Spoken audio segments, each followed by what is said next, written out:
The storm had swallowed the entire coastline when the little girl appeared barefoot, shivering and running like something behind her wanted her dead. Cars rushed past. Thunder cracked. No one stopped. No one except the wrong person. A black SUV slowed beside her. Windows tinted, engine too quiet. The kind of vehicle you only see in stories that end badly. She didn't look at it. She kept running until a woman's scream exploded from the cliffs below. The sound cut through the rain like a knife. The girl stopped, turned, and her heart dropped down by the crashing waves. A car had skidded through the guardrail and plunged into the ocean with a woman still trapped inside. People gathered, shocked, frozen, filming with their phones instead of helping. But the little girl, the runaway, didn't hesitate. She dropped her backpack, stepped onto the slippery rocks, and dove straight into the black water without a second of fear. 9 minutes. That's how long she was underwater. 9 minutes before the crowd screamed, and a pair of small hands dragged the unconscious woman back to shore. Nobody knew who the girl was. Nobody knew where she came from. But within an hour, every crime family in the city would know her name. Because the woman she'd saved was the wife of the most feared Mafia boss in the entire East Coast. And by sunset, that little runaway would become part of his family forever. Stay with me until the end, because what happened in those 9 underwater minutes turned a terrified child into the most unexpected hero the Mafia had ever seen. The girl's name was Sophia. 11 years old, 4 feet 7 inches tall, weighing maybe 80 pounds, soaking wet, which she was, standing on those jagged rocks, salt water streaming from her tangled brown hair. She had been running for 3 days straight. 3 days since she escaped from the Riverside Children's Home after Mr. Harrison tried to put his hands where they didn't belong. 3 days of sleeping in bus station bathrooms and eating scraps from garbage cans behind fast food restaurants. Her thin jacket clung to her shaking body like a second skin. Her sneakers were falling apart, held together with duct tape she'd stolen from a hardware store. Everything she owned was crammed into that weathered backpack, now lying forgotten on the rocks above. But none of that mattered when she heard that scream. The luxury sedan had hydroplaned on the rain-soaked highway. Sophia watched it happen in slow motion. The expensive car spinning like a toy, smashing through the metal barrier, tumbling down the rocky slope, and plunging hood first into the churning gray ocean. The driver's door was already underwater. The passenger side tilted toward the sky at a crazy angle. Through the rear window, Sophia could see movement. Someone was alive in there. Someone was drowning above her. Maybe 20 people had gathered along the guardrail. They pointed. They shouted. They held up their phones to record the disaster. But nobody moved to help. Someone called 911. A man yelled. The fire department's 20 minutes away, another voice replied. She'll be dead by then, said a woman in a red raincoat. Sophia didn't wait to hear more. She kicked off her broken sneakers and dove. The ocean hit her like a frozen fist. The salt burned her eyes. The current tried to drag her sideways against the rocks, but Sophia had learned to swim in the city pool before her mom died, before the foster homes, before everything went wrong. She kicked hard, fighting the waves, swimming toward the sinking car. The sedan was going down fast. Water poured through the cracked windshield. The engine compartment was already completely submerged. Sophia could see the woman inside, trapped by her seat belt, pounding weakly against the passenger window. The woman had long black hair and was wearing a white blouse that billowed around her in the rising water. Her mouth was pressed against the roof of the car, gasping for the last pocket of air. Sophia reached the vehicle just as it slipped another foot deeper. She grabbed the door handle and pulled. Locked. She swam to the passenger window and pounded on the glass with her small fists. The woman's eyes met hers through the water-streaked window. They were dark brown, wide with terror, but also something else. Recognition. Sophia took the biggest breath of her life and dove under the car. The water was darker here, colder. Her lungs already burned. She felt along the bottom of the vehicle until she found a jagged piece of metal from the crash. A sharp fragment of the bumper that had torn loose when the car hit the rocks. She grabbed it and swam back to the passenger window. The woman was unconscious now. Her body floated limply in the water that had filled the car almost completely. Maybe 30 seconds of air left in the very top corner of the roof. Sophia raised the metal fragment and struck the window as hard as she could. Nothing. Again, a spiderweb of cracks appeared. Her chest felt like it was going to explode. Spots danced in front of her eyes. She needed air. She needed to surface, but if she did, the woman would die. Sophia hit the window a third time. The glass shattered inward. Water rushed into the car. But Sophia was already inside, fighting against the current, grabbing the woman around the waist. The seat belt was still fastened. Sophia's fingers fumbled with the metal buckle. It was stuck. Her vision started to fade. Her body screamed for oxygen. This was taking too long. They were both going to drown.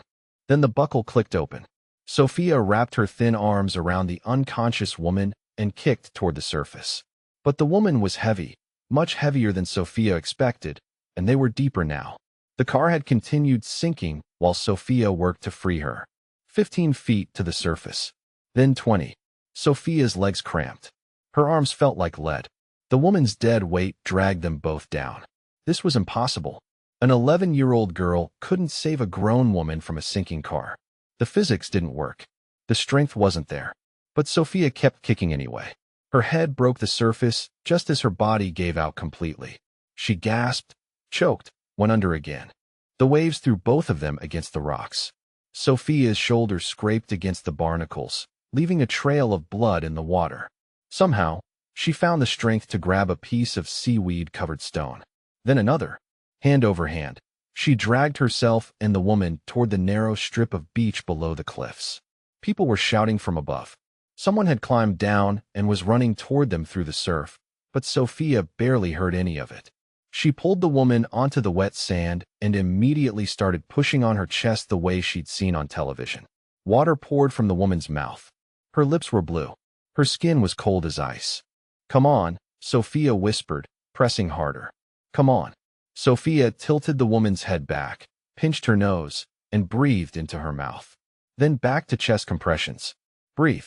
The woman's body jerked. She coughed violently, expelling more cedar. Her eyes fluttered open. "You're okay," Sophia said, her own voice from swallowing salt water. "You're going to be okay." The woman stared up at her with those dark brown eyes. She tried to speak, but could only whisper. "Who are you?" "Nobody," Sophia said, already looking around for her backpack. She needed to disappear before the police arrived, before the questions started, before they sent her back to another group home. But as she turned to leave, the woman's hand caught her wrist. "Wait," the woman said, stronger now. "Please, what's your name?" Sophia hesitated. She'd been using fake names for 3 days. Jennifer, Sarah, Amy, whatever seemed safe in the moment. But something in the woman's eyes made her tell the truth. "Sophia," she said quietly. "My name is Sophia." The woman smiled despite her chattering teeth. "I'm Lucia Benedetti, and you just saved my life." Sophia didn't know it yet, but that name would change everything, because Lucia Benedetti wasn't just any woman. She was the beloved wife of Marco Benedetti, the head of the most powerful crime family on the East Coast. A man who would kill anyone who threatened his wife. A man who would do anything for someone who saved her. And right now, paramedics were loading Lucia into an ambulance while Sophia tried to slip away unnoticed into the crowd. But Marco Benedetti's men had already spotted her. They'd been watching from that black SUV since the moment she jumped into the water. The black SUV's engine hummed quietly as Sophia tried to disappear into the chaos. Paramedics shouted orders. Police cars arrived with flashing lights. News vans pulled up along the highway above. But the 3 men in expensive suits who stepped out of that SUV weren't watching the ambulance. They were watching her. Sophia grabbed her soggy backpack and started walking away from the beach, her bare feet slipping on the wet rocks. She kept her head down, trying to blend in with the crowd of onlookers. Just another curious kid who'd wandered down to see the accident. "Excuse me, little girl." The voice was deep, calm, and carried an accent that sounded like it came from old movies about New York. Sophia's blood turned to ice. She didn't turn around. She walked faster. "Hey kid, we just want to talk." Heavy footsteps crunched on the gravel behind her. Sophia broke into a run, scrambling up the rocky slope toward the highway. Her wet clothes weighed her down. Her muscles were exhausted from the rescue, but fear gave her speed. She made it halfway up the cliff before a gentle hand touched her shoulder. "Easy there, little hero. Nobody's going to hurt you." Sophia spun around, ready to bite, scratch, or kick if she had to. Instead, she found herself looking up at a man who seemed to take up half the sky. He was maybe 50 years old, with silver hair, slicked back, and kind eyes that didn't match his intimidating size. "My name's Franco," he said, crouching down to her level. "Franco Rossetti. I work for Mrs. Benedetti's husband. The lady you just saved. She's my boss's wife." Sophia's heart hammered against her ribs. She'd heard whispers about families like the Benedettis. The kind of people who made problems disappear, the kind who didn't forget debts, good or bad. "I didn't do anything," she whispered. Franco smiled. It wasn't a scary smile. It was the kind her grandfather might have given her, if she'd ever had a grandfather. "Kid, you just jumped into the ocean during a storm to save a woman you'd never met. That's not nothing. That's everything." Behind Franco, the other two men waited by their SUV. They looked like bodyguards from movies. Dark sunglasses despite the cloudy sky.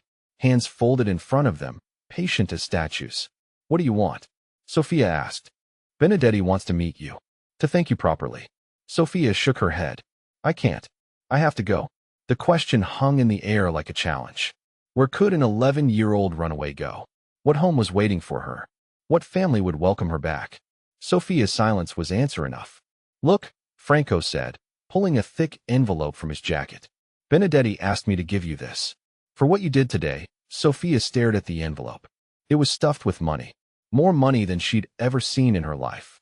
Enough to buy food for months. Maybe even enough for a bus ticket to somewhere far away where nobody knew her name. But taking money from these people felt dangerous, like stepping into quicksand.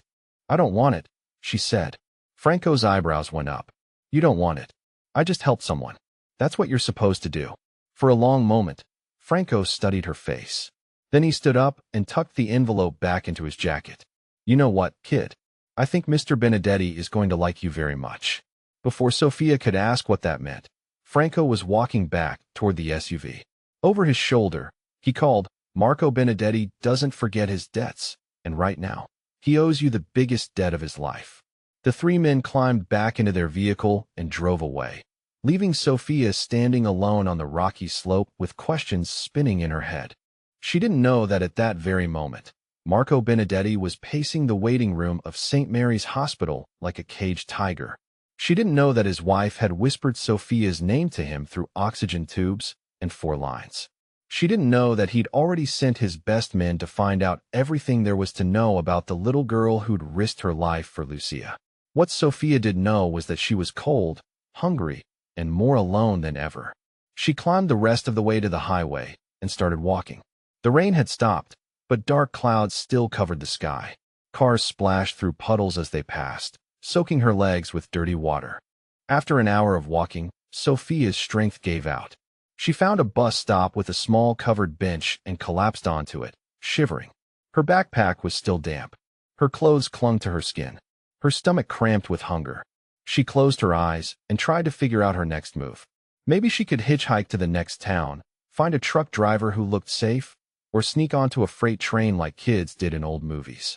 The sound of an approaching engine made her look up. Another black SUV was pulling into the bus stop, the same one from before. Sophia jumped to her feet, ready to run again.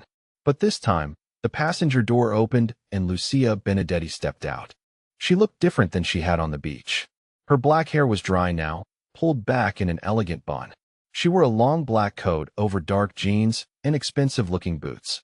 But her face was still pale, and she moved carefully like someone who'd been through an ordeal. "Hello, Sophia," Lucia said softly. Sophia backed away until she hit the bus stop sign. "How did you find me?" "My husband's men are very good at finding people." Lucia took a step closer, "But I didn't come here to scare you. I came to say thank you." "Already said thank you." "Not properly."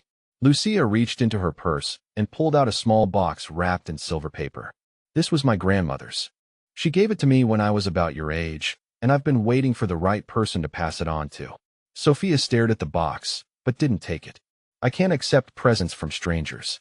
Lucia smiled. "We're not strangers anymore. You saved my life. In my family, that makes us connected forever. Your family, the Benedetti family." Lucia's voice carried a weight that Sophia didn't fully understand. "We take care of people who take care of us. And you, brave little Sophia, took better care of me than anyone ever has." Sophia looked past Lucia to the SUV. Through the tinted windows, she could see the silhouettes of the men inside. waiting, watching, ready for whatever Lucia decided. I don't want to be part of any family, Sophia said. Families hurt you. They let you down. They send you away when you become inconvenient. Lucia's expression softened. Not this family. You don't know me. You don't know what I've done. The places I've been. You're right. I don't know your story yet. Lucia held out the silver box again. But I know your heart. I know what you're made of, and that's enough. Sophia's hands shook as she reached for the gift. The box was heavier than it looked.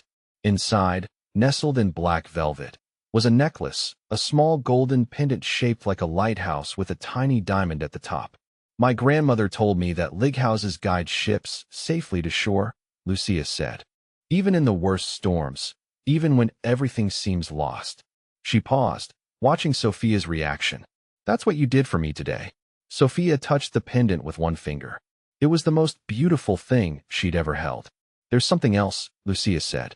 My husband would like to meet you to thank you properly. Will you come with me? Sophia looked up from the necklace. What if I say no? Then Franco will drive you wherever you want to go. No questions asked. And if I say yes, Lucia smiled. Then you'll have the best meal of your life, a warm bed to sleep in, and a family that will never ever let you down. Sophia clutched the lighthouse pendant in her small fist. For the first time in 3 days, she wasn't cold anymore. Sophia climbed into the SUV, clutching the lighthouse necklace like a lifeline. The leather seats were warm and soft, nothing like the hard plastic chairs in group homes, or the cold concrete she'd been sleeping on for days. Lucia sat beside her while Franco drove through the city streets. They passed neighborhoods Sophia had never seen before, where the houses got bigger and the lawns got greener with every mile. Where are we going? Sophia asked quietly. Home, Lucia said simply. The Benedetti estate sat behind tall iron gates that opened automatically as they approached. Sophia pressed her face to the window, staring at gardens that looked like something from fairy tales, fountains, stone statues, trees older than anything she'd ever seen. The house itself was enormous. 3 stories of cream-colored stone with columns like a museum. Lights glowed warmly and dozens of windows. It was the kind of place Sophia had only seen in movies about rich people. This is where you live, she whispered. Lucia nodded. Marco and I don't have children of our own. It gets quiet sometimes. The SUV stopped in front of massive wooden doors. Franco got out first, scanning the area like he expected trouble. Then he opened Lucia's door, then Sophia's. Welcome to the Benedetti family home, he said with a slight bow. Sophia stepped onto marble steps that probably cost more than most people's cars. Her bare feet looked tiny against the polished stone. Her torn jeans and faded t-shirt felt even more raggedy in this setting. The front doors opened before they reached them. A woman in a black dress with gray hair pulled into a tight bun smiled at Lucia. Benedetti, thank God you're safe. We've been so worried. I'm fine, Carmela. Thanks to this brave young lady. Lucia placed her hand on Sophia's shoulder. Sophia, this is Carmela. She's been taking care of this house longer than I've been alive. Carmela's eyes widened as she looked down at Sophia. This is the child who saved you. This is her. Carmela knelt down to Sophia's level, her stern expression melting into something warm. Then you are a hero, little one. And heroes are always welcome in this house. They stepped into a foyer that made Sophia's jaw drop. Crystal chandeliers hung from a ceiling painted with angels and clouds. A curved staircase swept upward like something from a princess movie. Paintings in golden frames covered the walls. Benedetti is waiting in his study, Carmela said. But perhaps the young lady would like to freshen up first. Sophia looked down at herself. She was still damp from the ocean. Salt had dried in her hair. Her clothes smelled like seaweed and fear. That's a wonderful idea. Lucia said, Carmela, could you draw a bath and maybe find some clothes that might fit? Of course. Sophia found herself following Carmela up that incredible staircase, her hand trailing along a banister smooth as silk. They walked down a hallway lined with more paintings and photographs. Happy families, wedding pictures, moments of joy captured forever. Carmela opened a door to reveal the most beautiful bathroom Sophia had ever seen. The bathtub was the size of a small swimming pool, surrounded by white marble and gold fixtures. Fluffy towels hung from heated racks, bottles of fancy soaps and shampoos lined glass shelves. Take as long as you need, Carmela said kindly. I'll find you something clean to wear. When Carmela left, Sophia stared at herself in the enormous mirror. She looked like a drowned rat. Her brown hair hung in tangles. Dark circles shadowed her eyes. Her lips were still slightly blue from the cold water. But around her neck, the lighthouse pendant caught the light and sparkled like a star. She filled the bathtub with water so hot it steamed. When she sank into it, every muscle in her body sighed with relief. The warmth soaked through her skin, chasing away the last of the ocean's chill. Sophia couldn't remember the last time she'd had a real bath. The group homes had showers with lukewarm water and time limits. Before that, the foster families had made her feel like a burden for using too much hot water. She stayed in that tub until her fingers wrinkled, washing her hair 3 times with shampoo that smelled like flowers. When she finally got out, Carmela had left a pile of clothes on the counter, soft jeans that fit perfectly, a sweater the color of cream that felt like wearing a cloud, new socks, even underwear that still had tags on it. Sophia stared at the clothes. They were nicer than anything she'd ever owned. "How did you know my size?" she called through the door. "I raised 5 children," Carmela's voice came back. "You learned to guess."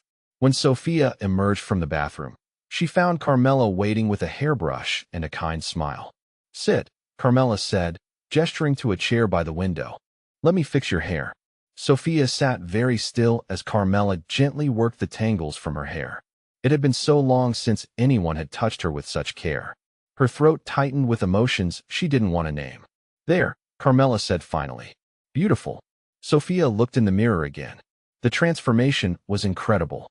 She looked like a different person. Clean, cared for. Almost like she belonged in a place like this. "Now," Carmela said, "are you ready to meet Mr. Benedetti?" Sophia's stomach fluttered with nerves. She'd heard stories about men like Marco Benedetti, dangerous men, who solved problems with violence. But he was Lucia's husband, and Lucia had been nothing but kind. "I'm ready," Sophia said, though her voice shook slightly. They walked back downstairs and through corridors lined with artwork that probably belonged in museums. Carmela stopped in front of heavy wooden doors carved with intricate designs. She knocked softly. "Come in," said a deep voice from inside. Carmela opened the doors, and Sophia stepped into Marco Benedetti's private study. The room was all dark wood and leather, filled with books from floor to ceiling. A fire crackled in a stone fireplace. Behind a massive desk sat a man who seemed to fill the entire space with his presence. Marco Benedetti was not what Sophia had expected. He was tall and broad-shouldered with salt and pepper hair and intelligent brown eyes. He wore a simple white shirt with the sleeves rolled up, no tie. He looked more like a college professor than a crime boss. But there was something in his eyes, a sharpness, a sense that he saw everything and forgot nothing. He stood when Sophia entered, which surprised her. Adults didn't usually stand for children. So he said, his voice carrying that same New York accent as Franco's. "You're the little hero I've been hearing about." Sophia stayed close to the door, ready to run if she needed to. "I'm not a hero." Marco smiled. It transformed his entire face, making him look younger and less intimidating. "Just helped someone." He walked around the desk, moving slowly so he wouldn't frighten her.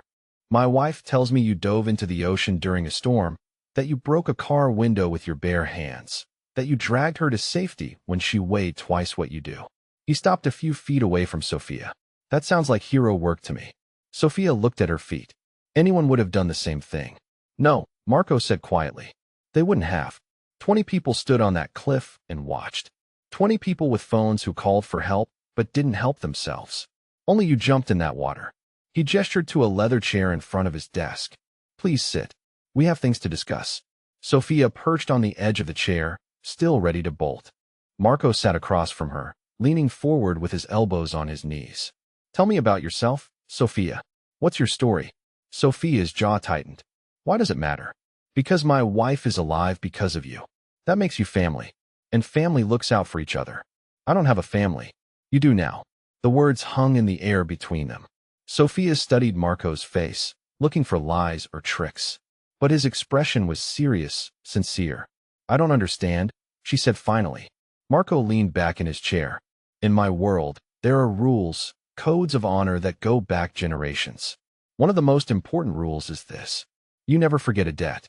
And right now, I owe you a debt I can never repay." "I don't want money," Sophia said quickly. "I know. Lucia told me you refused the envelope. Marco's eyes crinkled with amusement. That tells me more about your character than anything else could. He stood and walked to a bookshelf, pulling down a leather-bound photo album. He opened it and showed Sophia the first page. It was a wedding picture. Marco in a black tuxedo, looking young and nervous. Lucia in a white dress, radiant with joy. We've been married 23 years, Marco said softly. She's been the light of my life since the day we met. Without her, he trailed off, his voice thick with emotion. Sophia looked at the picture, then up at Marco. For the first time, she saw past the intimidating exterior to the man underneath. A man who loved his wife more than anything in the world. The doctor said she was underwater for 9 minutes, Marco continued. They said brain damage was almost certain after that long. But she's perfect, completely fine because you got to her in time. He closed the album and looked directly at Sophia. You gave me back the most important thing in my world. How do I repay that? Sophia shifted uncomfortably. You don't have to repay anything. Yes, I do. It's who I am. Marco returned to his chair. So, I'm going to ask you again, and I want the truth this time. What's your story, Sophia? Where do you come from? Where are your parents? Sophia's hands clenched into fists in her lap. She'd been asked these questions 100 times by social workers, police officers, foster parents, but something about Marco's tone made her want to answer honestly. My mom died when I was 7, she said quietly. Cancer. I never knew my dad. After that, it was foster homes and group homes, and people who said they cared but didn't really. Marco's expression darkened. Someone hurt you. It wasn't a question. Sophia nodded, not trusting her voice. The last place was the worst. The man who ran it. Sophia swallowed hard. He had wandering hands, so I ran away 3 days ago. Marco's hands slowly curled into fists. When he spoke, his voice was deadly quiet. What was this man's name? Sophia looked up, startled by the change in his tone. Marco's eyes had gone cold as winter. This was the dangerous man she'd heard about in whispers. I don't want to cause trouble, she said quickly. What was his name? Harrison. His name was Harrison. Marco nodded once, filing the information away. Sophia had the feeling that Harrison's life had just become very complicated. You said you've been on your own for 3 days. Marco said, his voice gentling again. Where have you been sleeping? What have you been eating? Sophia told him about the bus stations, the garbage cans, the cold nights under bridges. Marco listened without interruption, his expression growing more troubled with every detail. When she finished, he was quiet for a long moment. That ends now, he said finally. What do you mean? Marco stood and walked to the window that looked out over his estate's gardens. I mean, you're not going back to any group home. You're not sleeping in bus stations or eating from garbage cans. You're staying here. Sophia's heart jumped. I can't do that. I'm nobody. I don't belong in a place like this. Marco turned back to her. You saved my wife's life. That makes you somebody. And Benedetti family takes care of each other. But what about the authorities? They'll be looking for me. Marco's smile was not entirely pleasant. Let me worry about the authorities. Sophia stared at him, trying to process what he was offering. A home, a family, safety. It seemed too good to be true. In her experience, things that seemed too good to be true usually were. She whispered, why would you do this for a stranger? Sophia looked into Marco Benedetti's eyes and saw something she'd never seen before in an adult. Complete sincerity. No hidden agenda. No lies waiting behind kind words. Because you're not a stranger, Marco said simply. Not anymore. You risked everything to save someone you'd never met. That tells me who you are inside, and that's the kind of person I want in my family. He walked back to his desk and picked up a framed photo. It showed him and Lucia at some kind of family gathering, surrounded by dozens of people laughing and embracing. This is what family looks like in my world, he said. Loyalty, protection, love that doesn't come with conditions. He set the photo down and looked at Sophia. I'm offering you something that can never be taken away. A place where you belong. People who will fight for you. A home. Sophia's eyes filled with tears. She'd been holding back for years. What if I disappoint you? What if I'm not worth saving? Marco knelt down in front of her chair, bringing himself to her. Eye level. Listen to me very carefully, Sophia. You dove into a freezing ocean to save a complete stranger. You stayed underwater for 9 minutes when your body was screaming for air. You performed CPR on someone twice your size until she breathed again. His voice grew fierce with conviction. You are worth everything. Sophia looked at this powerful man kneeling before her, offering her the one thing she'd given up hoping for. A real family, a real home, a chance to be more than just a survivor. She thought about the lighthouse pendant around her neck, about guiding ships safely to shore through the worst storms. Maybe it was time to let someone guide her home, too. Okay, she whispered. I'll stay. Marco Benedetti smiled and pulled the brave little girl who'd saved his wife into the first real hug she'd had in 4 years. And that's how a runaway child became the most protected person in the Benedetti crime family overnight. Sometimes the most unexpected heroes find the most unexpected homes. 6 months had passed since Sophia first walked through the doors of the Benedetti mansion, and the transformation was remarkable. The frightened runaway who had once eaten from garbage cans now sat at the family dinner table, discussing her day at the private school Marco had enrolled her in. She wore the lighthouse pendant every day, a reminder of how she had guided herself to safety and found a real home. The Benedetti family had embraced her completely. Carmela fussed over her like a grandmother, making sure she ate enough and helping with her homework. Franco taught her chess and told her stories about the old country. Lucia spent hours with her in the art studio they had built, nurturing the artistic talent that Sophia had never known she possessed. And Marco treated her like the daughter he had always wanted, protective but encouraging, stern when necessary but always loving. Tonight was different, though. Tonight, the family was facing a crisis that would test Sophia's place in their world. As they finished dinner, Marco received a phone call that made his face darken with concern. What is it? Lucia asked, recognizing the look in her husband's eyes. The Salvatore family, Marco said grimly. They're making moves against our territory. They think because we've gone soft, because we're focusing on family instead of business, they can take what's ours. Sophia looked between Marco and Lucia, understanding more about the family business than any 11-year-old should have to.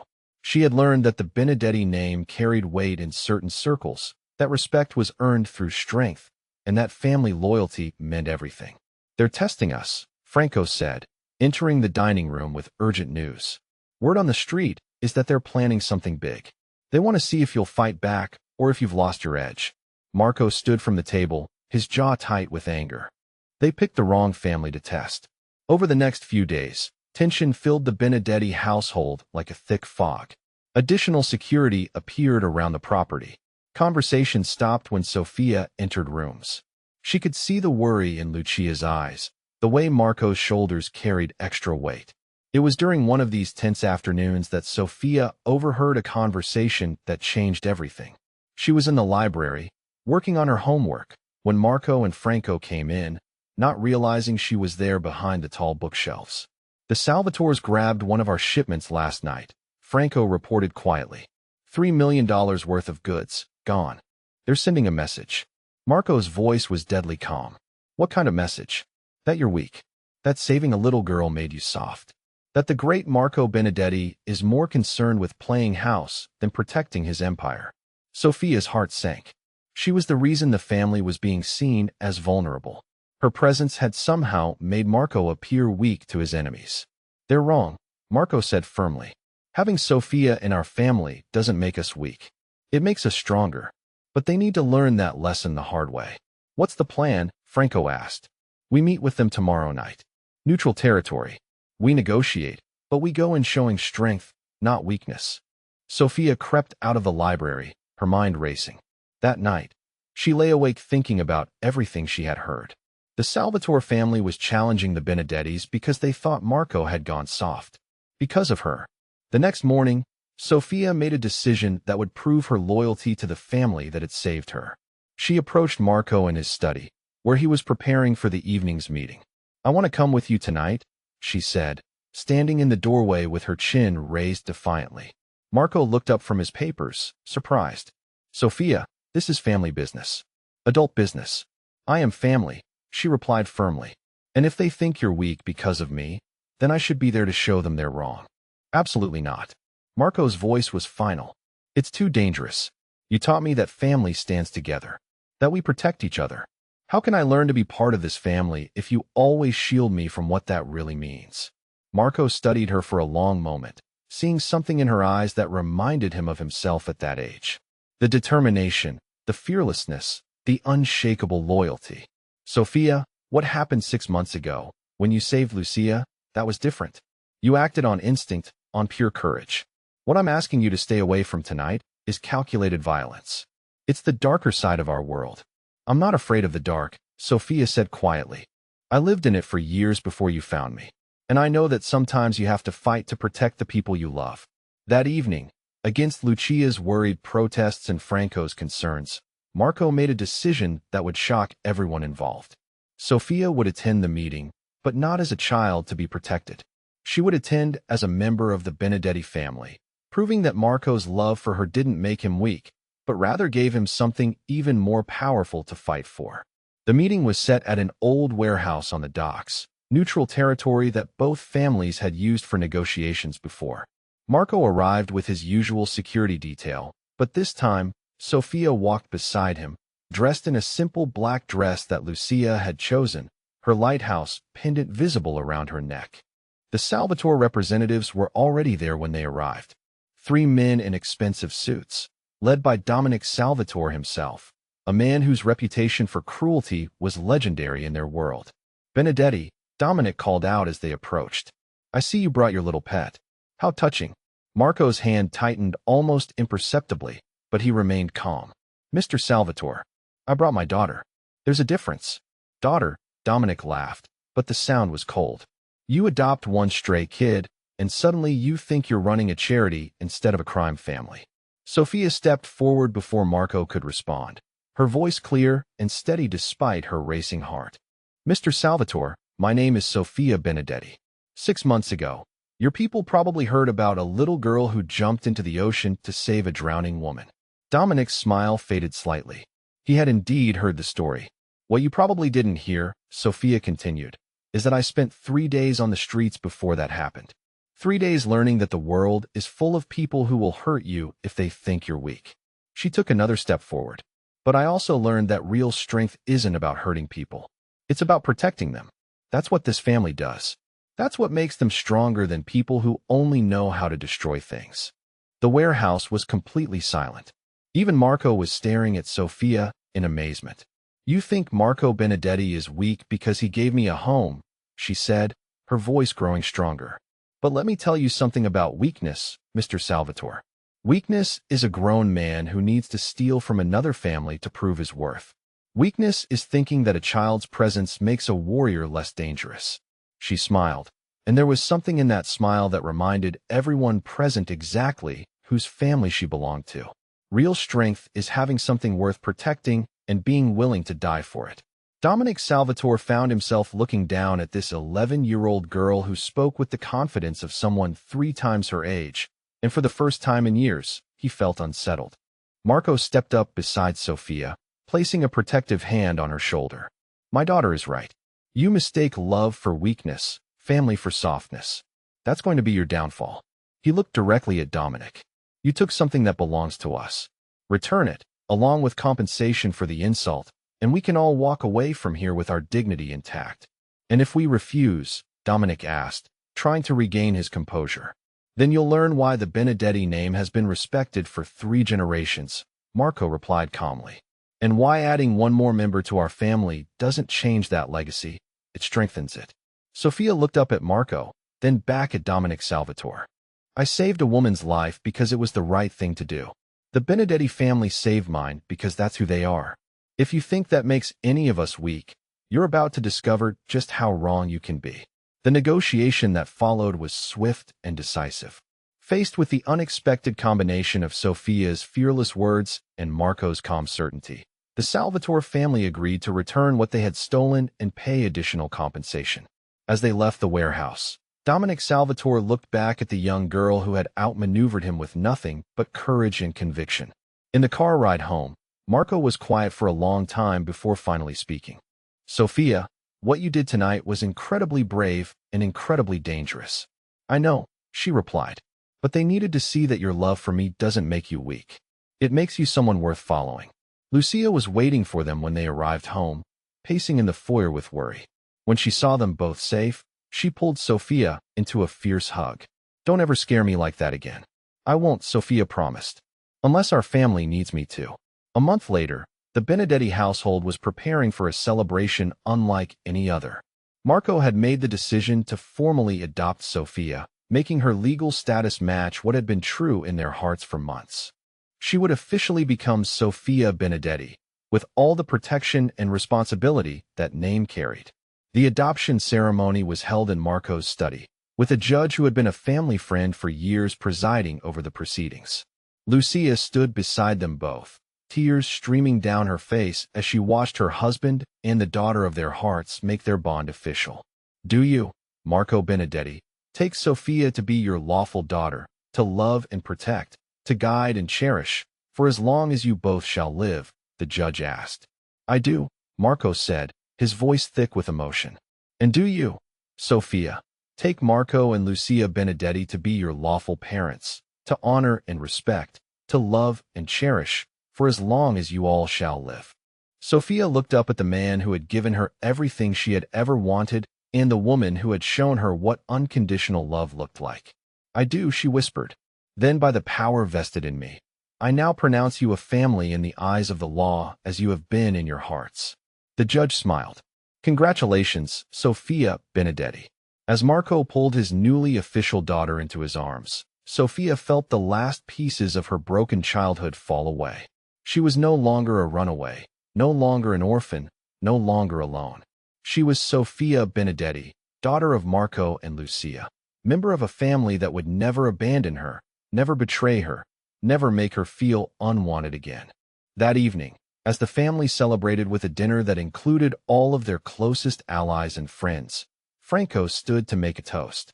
"To Sofia Benedetti," he said, raising his glass, "who taught us all that sometimes the greatest strength comes in the smallest packages, and that family isn't just about blood, it's about choice, loyalty, and love." As glasses clinked around the table, Sofia touched the lighthouse pendant at her throat and smiled. She had guided a drowning woman to safety and found her way home in the process. Now she was ready for whatever adventures lay ahead, knowing that she would never face them alone. The girl who had once eaten from garbage cans was now the most protected person in one of the most powerful families on the East Coast. But more importantly, she was loved, truly and completely, by people who would never let her down. Sometimes the most unexpected heroes find the most unexpected homes, and sometimes those homes become the foundation for the most extraordinary lives. Sofia Benedetti's story was just beginning, and it would be legendary. 6 months had passed since Sofia first walked through the doors of the Benedetti mansion, and the transformation was remarkable. The frightened, desperate girl who had once slept in bus stations now moved through the halls of power with quiet confidence. She had grown taller, stronger, her cheeks filled out from regular meals and the kind of care she had never known existed. Sofia stood in front of the mirror in her bedroom, adjusting the simple gold chain that held her lighthouse pendant. Today was different. Today, Marco had asked her to join him for what he called a family meeting. She understood enough about his world now to know that family meetings weren't about choosing vacation destinations or planning birthday parties. The knock on her door was soft but firm. "Come in," Sofia called, turning from the mirror. Franco entered, his familiar kind smile in place, but she could see the tension in his shoulders. "Ready for this, little hero?" he asked, using the nickname that had stuck among Marco's men. "As ready as I can be," Sofia replied, smoothing down her dark blue dress. Lucia had chosen it for her, saying it made her look mature, responsible, like someone who belonged in important conversations. They walked together through the corridors she had come to know so well. Sofia nodded to Carmela as they passed the kitchen, where the older woman was preparing lunch for the men who would arrive later.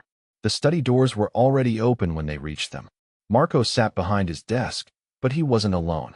3 other men occupied the leather chairs arranged in a semicircle, their faces serious, their attention focused entirely on her as she entered. "Sofia," Marco said, rising from his chair as he always did when she entered a room. "Come, sit with me." She took the chair beside his desk, the one that had become hers over the past months. The 3 men watched her with expressions that ranged from curiosity to skepticism.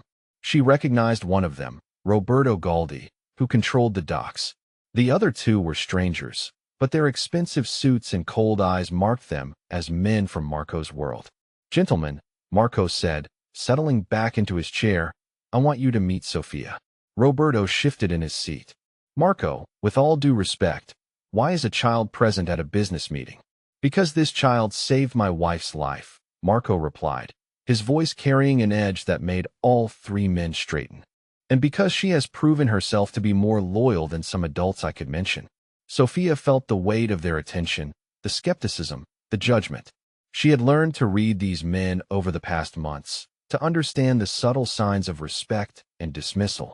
Right now, she was being dismissed. The youngest man leaned forward.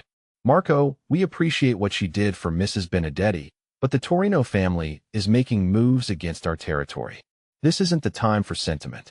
Marco's hand found Sophia's shoulder, a gesture of support that didn't go unnoticed by the others. Tell them what you saw yesterday, Sophia. She took a breath, remembering Marco's lessons about projecting confidence. 3 cars, black sedans, parked outside the community center where I volunteer. License plates that don't belong to anyone from the neighborhood. Men in suits watching the children, taking pictures. Roberto's expression changed. You're certain? Sophia met his gaze directly. I memorized the license plate numbers. I also recognized one of the men from the newspapers. Vincent Torino's nephew, the one who was arrested last year but got released on a technicality. The room fell silent. The 3 men exchanged glances that spoke of surprise and grudging respect. How does a child know about Vincent Torino's family structure? The youngest man asked. Because I listen, Sophia replied simply. Because I pay attention. Because when you're invisible like children are, adults say things around you they wouldn't say to each other. Marco smiled, and Sophia felt a warmth spread through her chest. Go on, he encouraged. The Torinos aren't just watching random buildings, Sophia continued. They're watching places connected to our family's community work. The center where Mrs. Benedetti funds the art program. The clinic where we pay for medical care. They're mapping our influence, our connections. They want to know where we're vulnerable. Roberto leaned back in his chair, his skepticism replaced by something approaching admiration. And what do you think they plan to do with this information? Sophia looked at Marco, who nodded encouragingly.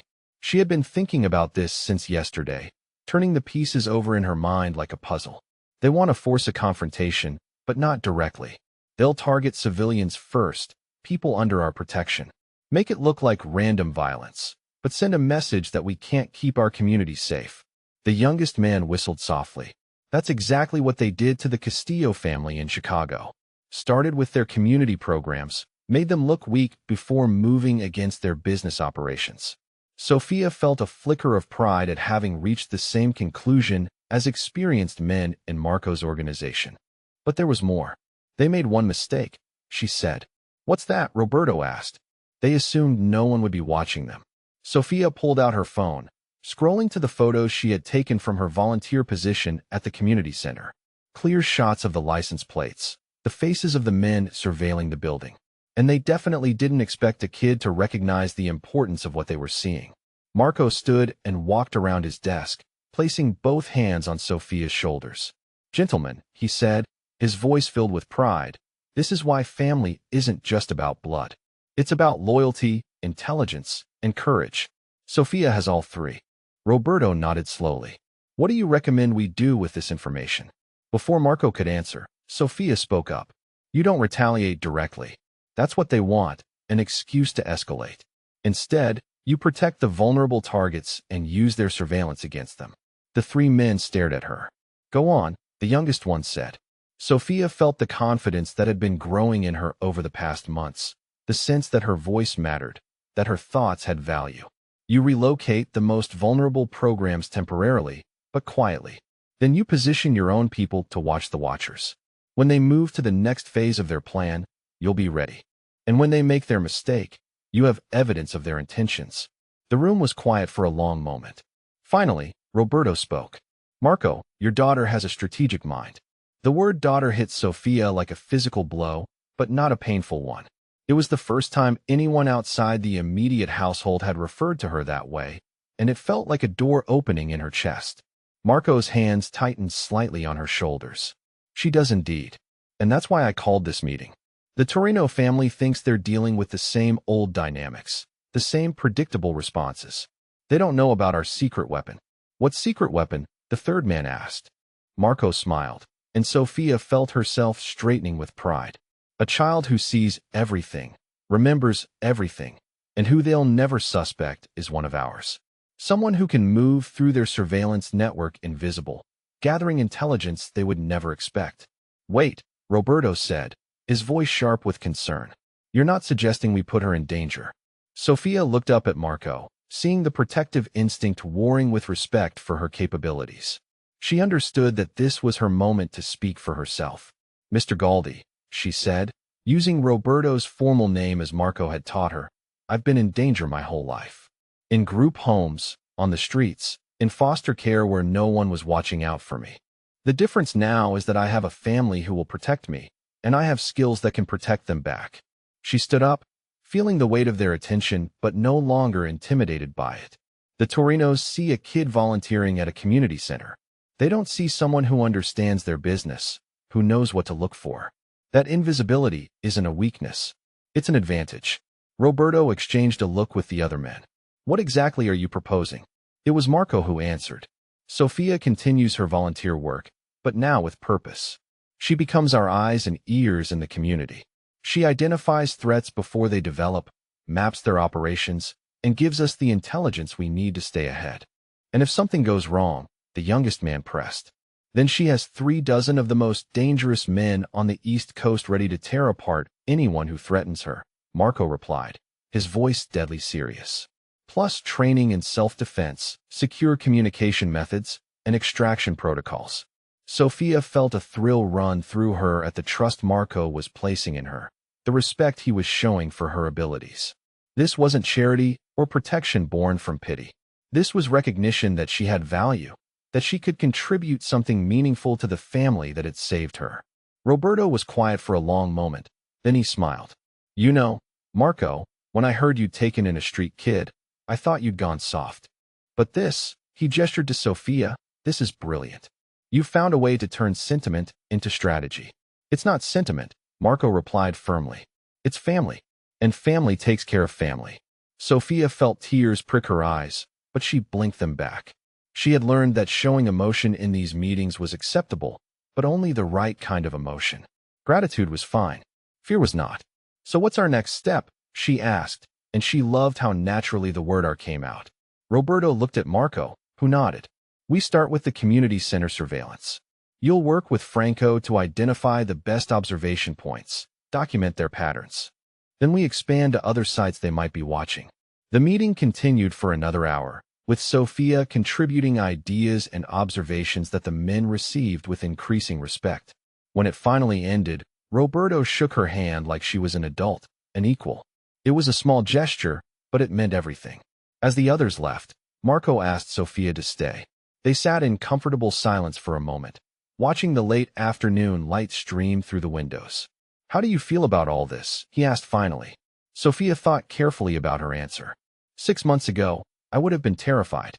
But that was before I learned what it means to be part of something bigger than myself.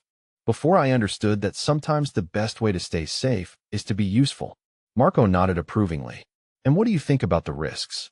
There are always risks, Sophia replied. The question is whether you're taking them for something worthwhile. For the first time in my life, I am. That evening, Sophia sat with Lucia in the garden, helping tend the roses that had become their shared project.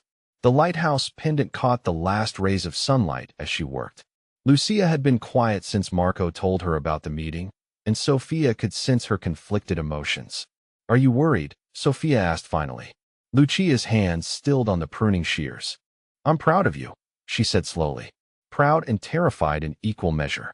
Sophia set down her tools and looked at the woman who had become the closest thing to a mother she had ever known. Mrs. Benedetti, I need you to understand something. This family saved me, but not just from the streets or from bad foster homes. You saved me from being nobody. Lucia's eyes filled with tears. You were never nobody, sweetheart. But I felt like nobody. I felt invisible, worthless, like I didn't matter to anyone. Sophia's voice grew stronger. Now I matter. My thoughts matter. My observations matter. I have a place and a purpose. Lucia reached across the space between them and took Sophia's hands. I know.